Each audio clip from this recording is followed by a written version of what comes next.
दोस्तों, आज हम आपको बॉलीवुड का एक और घिनौना चेहरा दिखाने जा रहे हैं, जहां किस तरह स्टार किड्स को सर पर बिठाया जाता है और दादी सा जैसी लेजेंड को अपमानित किया जाता है। बधाई हो फिल्म पाने के लिए सुरेखा सीकरी जी से जो करवाया गया, जानकर आपका खून खौल उठेगा दोस्तों, और एक बार फिर आपको इस घटिया बॉलीवुड से घिन हो जाएगी, जहां इस कदर एक इनसाइडर और आउटसाइडर के साथ भेदभाव किया जाता है।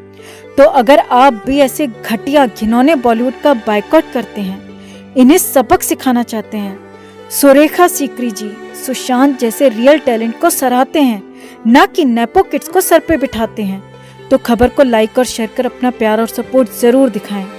इस बॉलीवुड से सुशांत का, सुरेखा सीकरी जैसी लेजेंड का बदला लेने के लिए चैनल के साथ अब तक नहीं जुड़े हैं तो जुड़कर हमारी ताकत बढ़ाएं। कमेंट में आप भी इस खबर पर अपने विचार जरूर रखें। तो इंडस्ट्री की बेहतरीन अदाकारा, 3 times national award winner Surekha Sikri ji इस दुनिया में नहीं रही, और उनके जाने के बाद उनके साथ काम करने वाले लोगों से उनकी जो कहानियां पता चली हैं दोस्तों, उससे और ज्यादा उनकी रिस्पेक्ट बढ़ गई है हमारे मन में। जैसे कि आयुष्मान खुराना ने शेयर किया कि कैसे बधाई हो फिल्म के प्रीमियर के बाद Surekha ji auto rickshaw catch कर रही थी और तब आयुष्मान खुराना ने उन्हें लिफ्ट दी थी। इंडस्ट्री की इतनी सीनियर, इतनी बेहतरीन अदाकारा, उसके बावजूद इतनी सिंपल लाइफ जीती थी। कोई स्टार्स वाला एटीट्यूड या स्टारडम नहीं, क्योंकि ये चोचले तो बॉलीवुड घरानों के होते हैं, बॉलीवुड या खान्स और कपूर्स के होते हैं, इनके नेपो किड्स के होते हैं, जिन्होंने एक फिल्म भी ना की हो, पर नेपोटिज्म के चलते इतना घमंड और एटीट्यूड आ जाता है इनमें, मानो दुनिया इनके पैरों की धूल हो। और ऐसे ही लोगों ने इस स्टारडम का ऐसा प्रेशर बना रखा है कि जनता इनके पीछे ही भागती है। सच्चे और बेहतरीन स्टार्स तो हमारी नजर से चूक ही जाते हैं दोस्तों। आयुष्मान खुराना के बाद अब पंकज त्रिपाठी ने भी सुरेखा सीकरी जी के बारे में एक बात बताई है।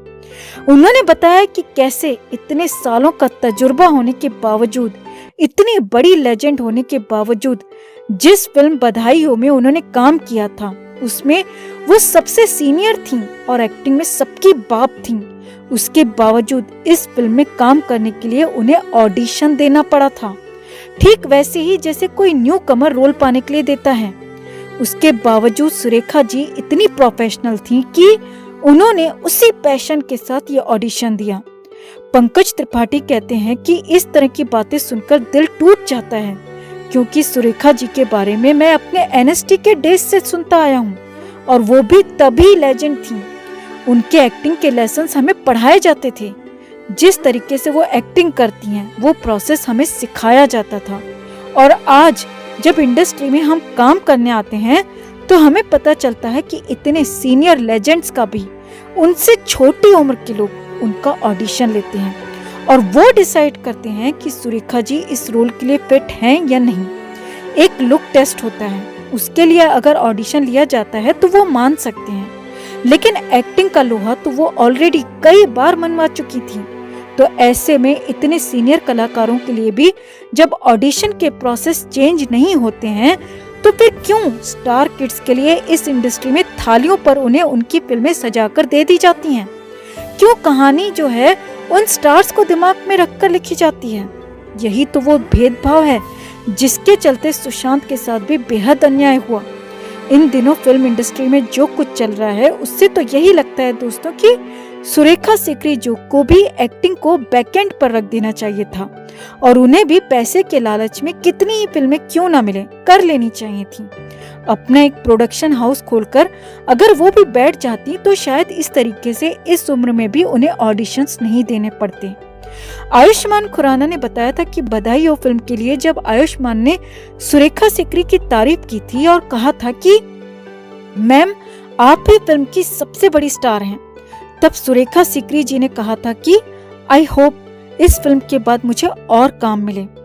दादी सा जैसी लेजेंड के मुंह से ये सुनना दिल चीर कर रख देता है दोस्तों, और इस बॉलीवुड से और ज्यादा नफरत बढ़ जाती है कि ऐसे सीनियर एक्टर्स को इंडस्ट्री को इतने साल देने के बावजूद भी ऑडिशन देना पड़ता है, काम के लिए यूं तरसना पड़ता है, और इन स्टार किड्स को बैठे बिठाए मुंह मांगी कीमत पर इनके नखरे, इनका एटीट्यूड सहते हुए भी साइन करने को लाइन लग जाती है।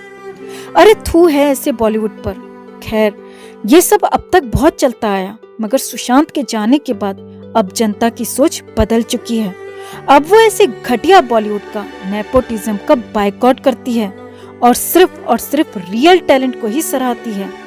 हम सब की प्यारी दादी साहब, काश आप हमारे बीच होती तो आज बॉलीवुड में आए इस बदलाव के साथ हम सब आपको आपका वो सम्मान दिलाते जिसकी आप हकदार हैं। पर आप अपने निभाए किरदारों से, खासकर बालिका वधू में दादी साहब के किरदार से जो अमिट छाप छोड़ गई हैं, वो हम कभी नहीं भूल सकते। आप हम सब के दिलों में हम सब की प्यारी दादी साहब के रूप में हमेशा जिंदा रहेंगी।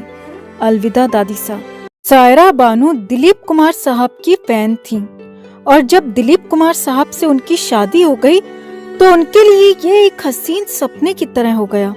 वो दिन है और दिलीप कुमार साहब की जिंदगी का आखिरी दिन है। सायरा बानू ने उनका हाथ थामे रखा।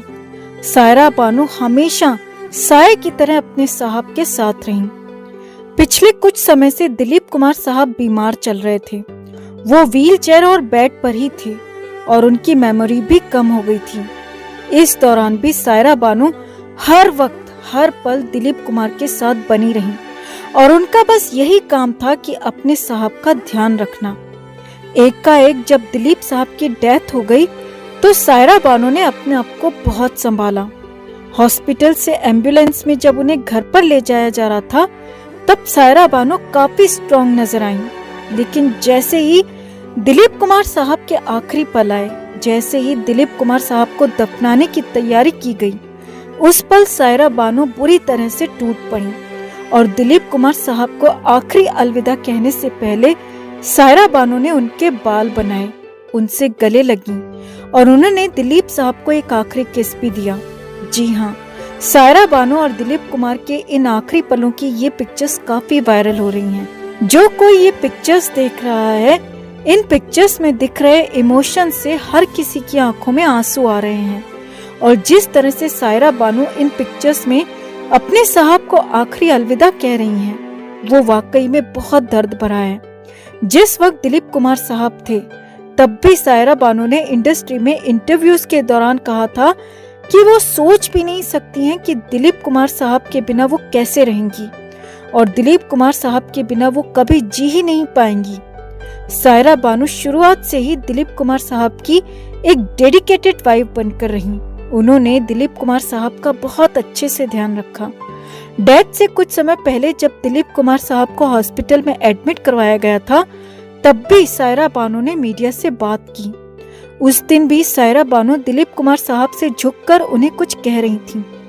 ये सारी पिक्चर्स भी काफी कैप्चर हुई थीं। कुछ हॉस्पिटल के वीडियोस भी सामने आए जिसमें देखा जा सकता है कि कैसे सायरा बानू अपने हाथों से दिलीप कुमार साहब को खाना खिला रही थीं। और अब ये जो आखिरी पलों की पिक्चर्स हैं, इन पिक्चर्स को तो बॉलीवुड इंडस्ट्री में हमेशा याद रखा जाएगा कि कैसे सायरा बानू ने अपने सुपरस्टार पति, अपने साहब दिलीप कुमार को आखिरी अलविदा कहा। वाकई दोस्तों, बीवी हो तो ऐसी। अलविदा दिलीप कुमार साहब, आप हम सब के दिलों में हमेशा जिंदा रहेंगे।